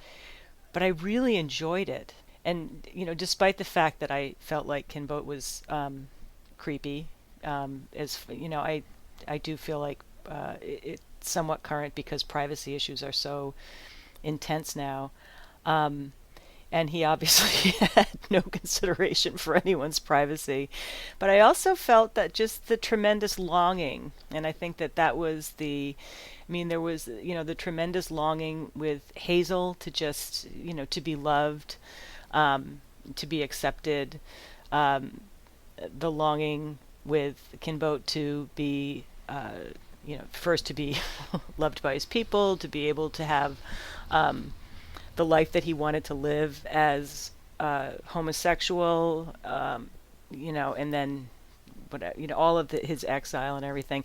I felt all of that very deeply. I thought that it was really gorgeous, and the language was just so rich. I mean, that was the other thing. It's like I'd get home and I'd oh, I'm so excited, and jump in bed and start reading. And it'd just be like, oh. It's like, I don't know, it's like eating a bowl of cream or something. It's just incredibly rich to have that language. Yeah, I really loved it. And I will read more of the secondary literature when I next have a moment. Nate? Well, it's easy to agree with a lot of what's been said. So, I'm trying to find out where my new vein is. I mean, at the first, Cesare, I would agree. It wasn't initially the most interesting thing that I'd read, but the complexities began to intrigue me. And unfortunately for I didn't give it the time to pace everything out maniacally like I might have, having the book open. If I could have found 2 copies and realized that I should have, I might have got 2 copies to read side by side on this. But it was there was a lot of really beautiful just words, language in it at the end and throughout the poem. So, at first I was hoping that I would get more of that forward voice, and then the poem came along and there was just equal richness in there. Apart from the surprise that this is a fictional Appalachian character, and that strikes home to me, growing up in the Appalachians. So right. I was drawn in, and I wonder about the real story here. How in the world did Nabokov have interest in this? Was there really some kind of refugee population in the 1950s living in the Appalachian? I wonder about the reality of it all. But that's just for me to do. I'm not going to find an answer. Research I really that. enjoyed it. I can dig down. I'll just add an interesting biographical tidbit, being that Nabokov, when he first started writing Russian literature as an expatriate in Berlin and Paris, was heavily criticized by a famous Russian expatriate critic for being a terrible writer. And so he started to release poems under a pseudonym called Siren. And that same critic started lauding Siren as a great, wonderful poet. And then Nabokov, for the rest of his career, kept having funny, like, he would make imaginary interviews with Nabokov and Siren, and like kept that joke going for years. It's a real Spider-Man and Peter Parker thing going on. It tells you where he was at. But it's also interesting to, to see that duality in Nabokov releasing his poetry through the character of John Shade. His very the poem has a lot of Americana in it, right? It's very... Yeah, the Yankees. So you want to do favorite lines? You want to go reverse order this time? And I have Nathan start? Yeah, I was thinking that exactly. I was thinking that would be a great idea. Mine comes from 69. This is near the bottom of the page. And this is more of the creepiness, which I find just delightful. Fascinating. Yeah. So here it is. And this is him talking about watching John Shade. Incidents of perspective and lighting, interference by framework or leaves, usually deprive me of a clear view of his face. And perhaps nature arranged it that way so as to conceal from a possible predator the mysteries of generation.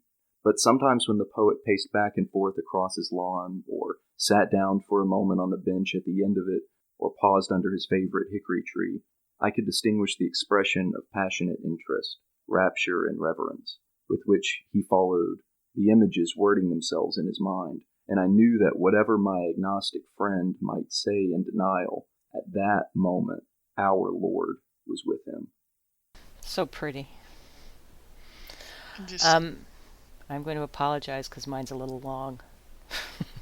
I'll apologize first. Okay. This is on page 221. The ideal drop is from an aircraft, your muscles relaxed, your pilot puzzled, your packed parachute shuffled off, cast off, shrugged off. Farewell, Shutka, little shoot. Down you go, but all the while you feel suspended and buoyed as you somersault in slow motion like a somnolent tumbler pigeon and sprawl supine on the eider down of the air, or lazily turn to embrace your pillow, enjoying every last instant of soft, deep, death-padded life, with the earth's green seesaw now above, now below, and the voluptuous crucifixion as you stretch yourself in the growing rush, in the nearing swish, and then your loved body's obliteration in the lap of the Lord. If I were a poet, I would certainly make an ode to the sweet urge to close one's eyes and surrender utterly into the perfect safety of wooed death. Ecstatically one forefeels the vastness of the divine embrace enfolding one's liberated spirit, the warm bath of physical dissolution, the universal unknown engulfing the minuscule unknown that has been the only real part of one's temporary personality. And then I'll skip 2 paragraphs and say, we who burrow in filth every day may be forgiven perhaps the one sin that ends all sins. I love that. I love that line. I love the whole thing. Yeah. I highlighted that line. I also wow. Really, there were a couple of little phrases. He talked about a guy whose mind was a library and not a debating hall. And I thought that was really brilliant. But yeah, I'll leave it at that. I've blabbed enough about my favorites. Those are good. All right, I have 2, actually. First of all, I'm reading the last line, and I'm going to read the last line every time we do this, because I have a history of not finishing books because I don't like to end things, which is a psychological problem that I'm talking to my therapist about. But we're glad to help by making you finish the books, Laura. Oh, thank you. It's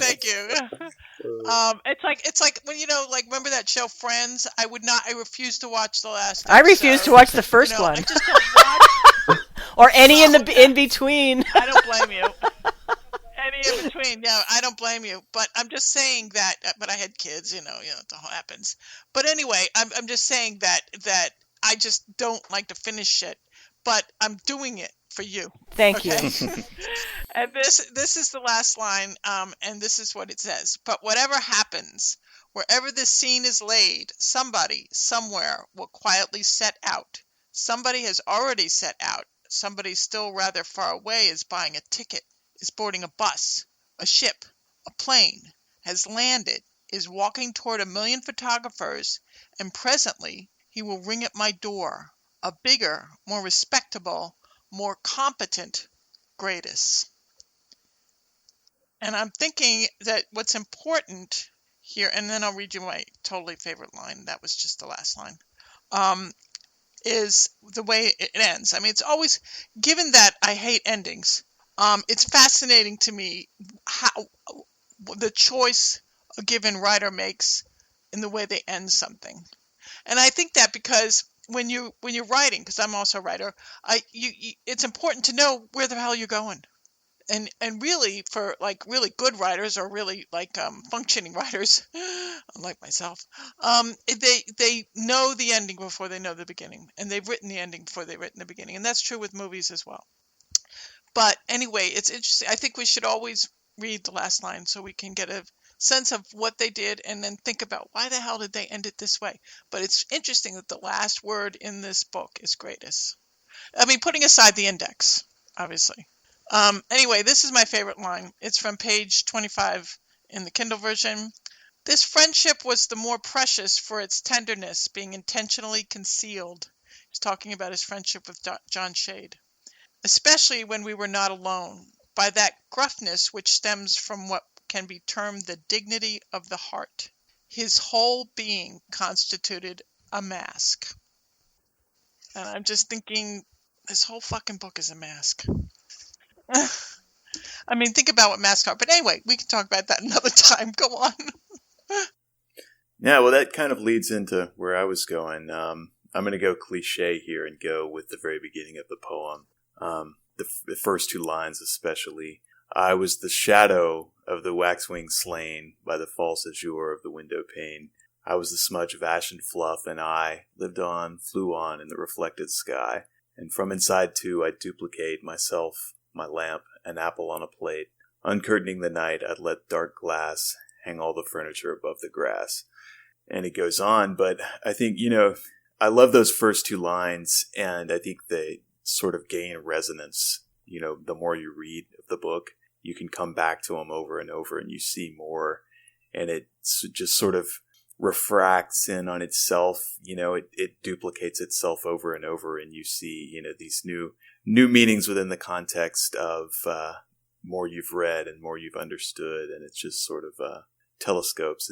It's and then they just have a sort of pure aesthetic beauty, I think, as a opening to a poem.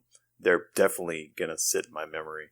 As I understand it, the first two lines are probably the most famous of Nabokov's work. That's what I've heard. Yeah, I've had him in my head all week. It's beautiful. Who's left? Oh, Cesare. This guy. I got two quick ones, I think.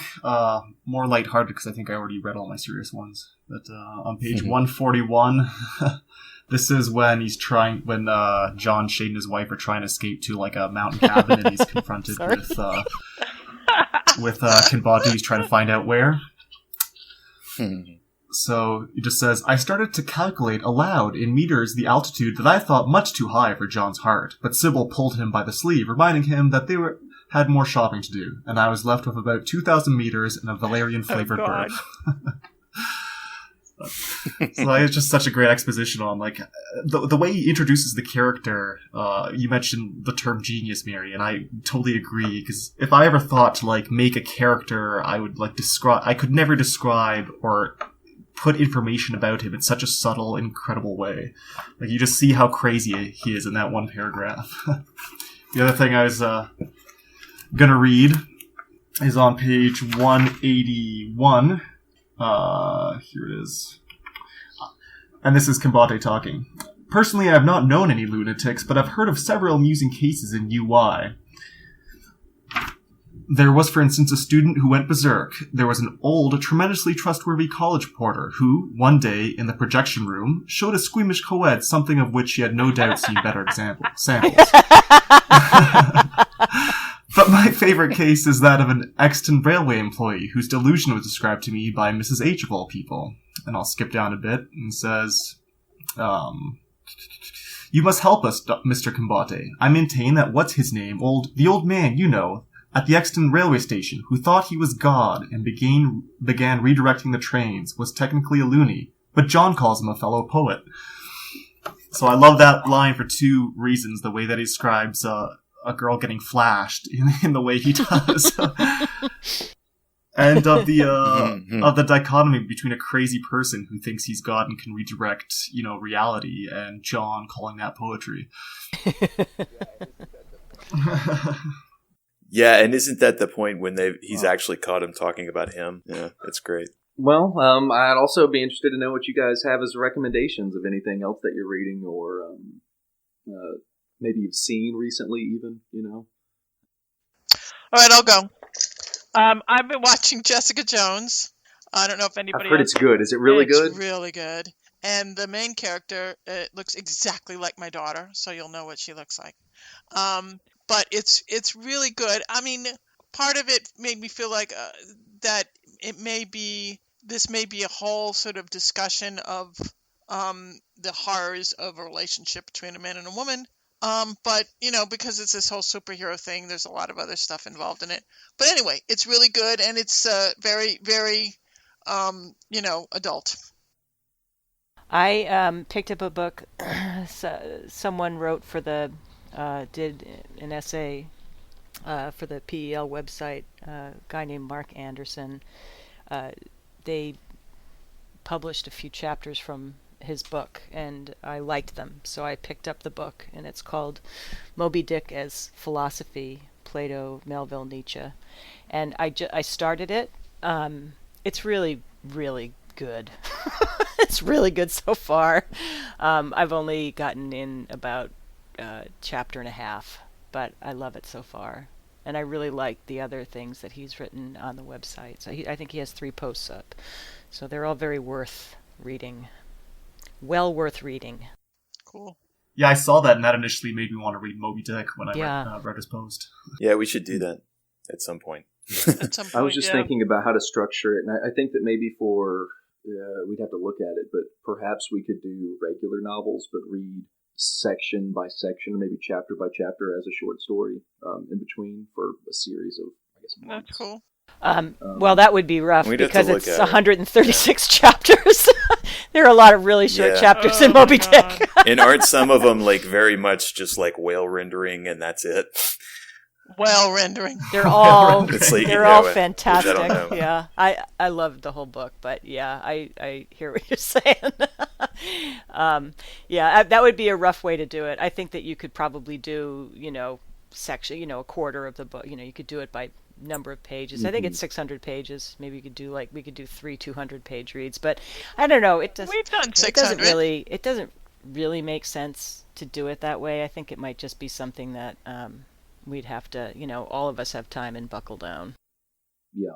I think that maybe we can accomplish that whenever we've got a little bit more latitude in our schedules next year. But after March, it can't be more to swallow than Ulysses was. No, it's definitely not. It's definitely. I mean, it's not difficult that way. You don't have to figure out. We could do it. Cesare, what are you reading? Or watching? I guess I must have had a lot of free time because I read Speak Memory, and I highly recommend that as an autobiography, and that's coming from someone who hates autobiographies. Ooh, me too. It's complete. It's incredibly unique, and so it's unique in the sense that he pulls apart threads in his life and just goes along it with a literary theme of the force of his childhood, his love of butterflies, and life as a chess problem. It's incredible, really. And he's just a fascinating figure whose family dates back to 14th century Russian nobility. So I also Wow.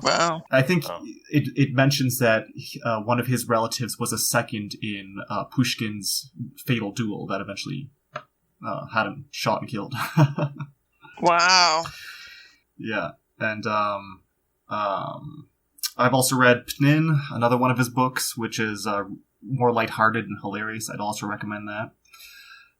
If you're reading the audiobook, make sure that whoever is narrating Pnin has a heavy Russian accent, because that's a really funny part of the book. And then what I really recommend, Best of Enemies, as I mentioned. I think someone else recommended it last time. I thought it was an incredible sort of pseudo-documentary. And lastly, I'm trying to get through Walter Kaufman's Nietzsche, which I just didn't understand much about Nietzsche until I read that. Oh, wow. I didn't realize how much of a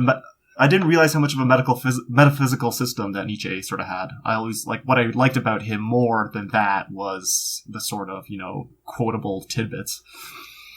Well, that's not anything to sneeze at.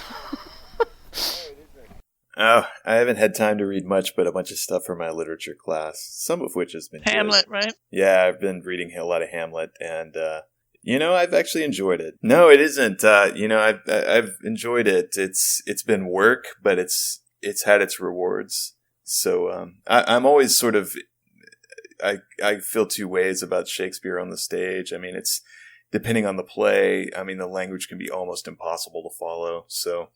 And most of the plays are really long, so it's easy in even sort of modernized adaptations to get bored. And, maybe I'm just a Philistine, but I find reading it on the page a lot more fun. I saw an ad. I saw an ad for Macbeth, a movie of Macbeth. Yeah, I didn't hear about that until just yesterday. A movie or a movie about a play? Yeah, I didn't either until I saw this. It's weird. I was surprised. Huh. No, it's a movie. It's actual, it's a real movie. It's a movie of Macbeth. It's Macbeth, the movie. Right. It's not Macbeth. I think play. And isn't it Michael Fassbender plays Macbeth? Yeah, right. Yeah. I think I know the distinction. And what was that? And I think In a World. And what's his name? Who's Where that Michael actor Fassbender that's in that Macbeth. Netflix show? That guy that does the movies too sometimes. That. Oh. The House of Cards. Yeah. The House of that Cards. guy. Yeah, he started. Oh, Richard Kevin II Spacey. here in at the Brooklyn. I think he was in Brooklyn, Brooklyn Theater. And I think, it looked really good. I never wasn't able to get tickets for it, but I hope it was filmed. I assume it was filmed. I'm going to search for it. Well, it's I love Richard II. it's funny you mentioned me too. that Jessica Jones show. The guy who's the villain on that, I think, is David Tennant. And the only version of Hamlet that I've ever seen that I just thought was a really great film version. I saw that. It was him as amazing. It Hamlet, was really and he was good. fucking amazing.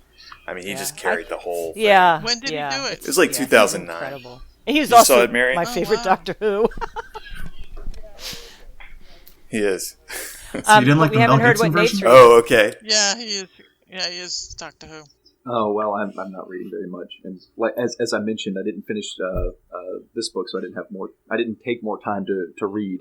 I've been trying to write more lately, but since we recommended Jessica Jones, I'll recommend the Marvel Universe counterpart that's also on Netflix and is very good, Daredevil. Daredevil is great. Okay, great, awesome. Yeah, I mean Vincent D'Onofrio is phenomenal. I mean the show, he steals the show, and it's worth just watching to see him perform. And you know what's funny is that they all take place in Hell's Kitchen, which is just here in New York. Yeah, and I can't speak about Jessica Jones, but the reality of a superhero universe, it's completely real. And the struggles of the characters, on one side, this guy being a lawyer, and the other side trying to be a vigilante working where the law is failing and where the law is too powerful in other hands. It's interesting because he's an ethical hero. And and I hear that there's a second season coming out soon that's going to have the Punisher as the villain. And so having someone who doesn't kill people paired with a guy that uses punishment as law, I think is going to be very interesting. And they handle all these topics really well within the story. And it's also the action is fun to watch and it's beautiful. So glad they're good, but Jesus, I thought it was so excellent. Sick of superhero stuff. I've just had it over my head. With no, I totally agree. I want a regular fucking hero, no, I okay? totally agree, except that they have to be super. You get it here. I think that I think the cool thing about what they did with Daredevil and what I think that they did with Batman was take it down to the ground and show how a regular person could become something as fantastical as a supernatural person, but making it completely real. A regular person who knows a lot of karate. Yeah. Well, he doesn't have a family, he's got a lot of free time. I have a question because you were talking about autobiography, and I'm sitting in front of my bookshelves, and I was thinking, I really don't like to read nonfiction very much since I've done it. I read so much nonfiction when I work, so when I'm reading at home, I don't like to. But I have like 3 lined up that I think are 3 of the best books that I've ever read, and one is the Pablo Casal's Joys and Sorrows. One is Daughters and Rebels by Jessica Mitford.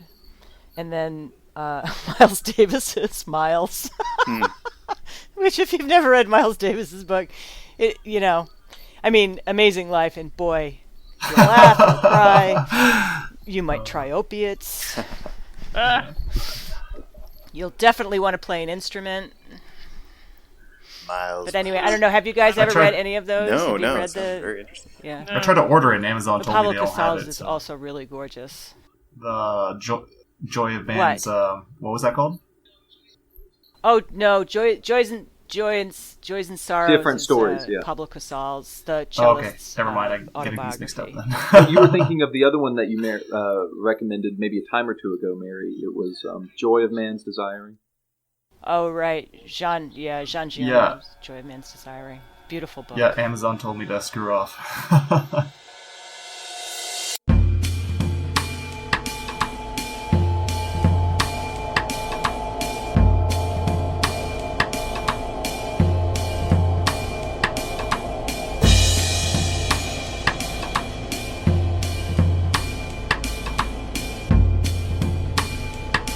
But we can end it right here and cut out the last 10 seconds of what I said. Note to myself, Nathan, in the future. Nathan, do more stuff. Exercise a little bit. Why don't you eat? You haven't eaten today. Anyway, take care of yourself, one and all. And thanks for reading. Okay, gotta put in fade out music here, and we're clear. All right, then.